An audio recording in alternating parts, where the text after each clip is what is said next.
Matthew Mkonogué, sa femme Camilla à bord d'un vol qui fait plusieurs blessés, elle dévoile une vidéo très parlante.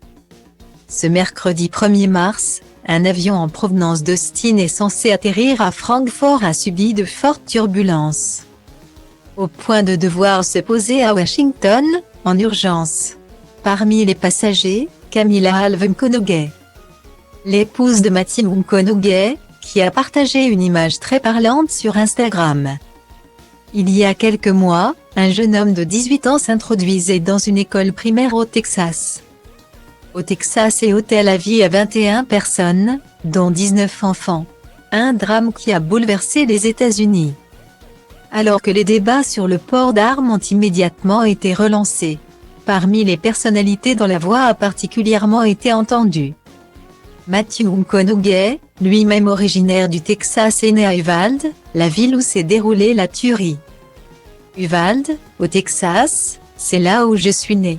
C'est là que ma mère a enseigné en école maternelle. À moins d'1 mile de l'école Robb Elementary. C'est là où j'ai appris un usage responsable des armes.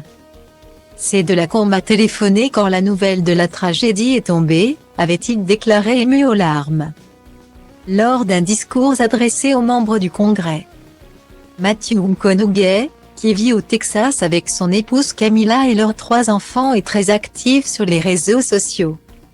Lui qui partage de nombreuses publications sur son travail, ses combats, mais également des sujets plus personnels. C'est le cas également de sa femme, qui a partagé, ce jeudi 2 mars, une image du dernier vol à bord duquel elle se trouvait, et qui aurait pu mal se finir. À bord d'un avion au départ d'Austin, au Texas, et en direction de Francfort. En Allemagne, Camilla Mkonogué a eu la peur de sa vie, alors que de très fortes turbulences ont perturbé le vol. Au point que le pilote a décidé d'atterrir en urgence à Washington. À la suite de ce vol, 7 personnes ont été hospitalisées, pour des blessures mineures, comme l'a confirmé un représentant de la Metropolitan Washington Airport Authority à The Guardian.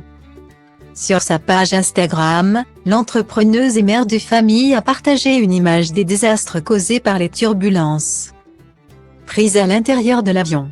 En vol hier soir, on m'a dit que l'avion avait chuté de près de 200 mètres d'altitude, que 7 personnes ont été hospitalisées. Tout volait partout. Pour respecter l'intimité de ceux qui m'entourent, c'est tout ce que je montre, mais l'avion était un chaos et les turbulences s'enchaînaient. C'est le vol Lufthansa que vous voyez aux infos aujourd'hui. Oui, celui-là. Dieu merci. Tout le monde était sain et sauf, a-t-elle notamment écrit en légende. Plus de peur que de mal, heureusement, pour les passagers à bord.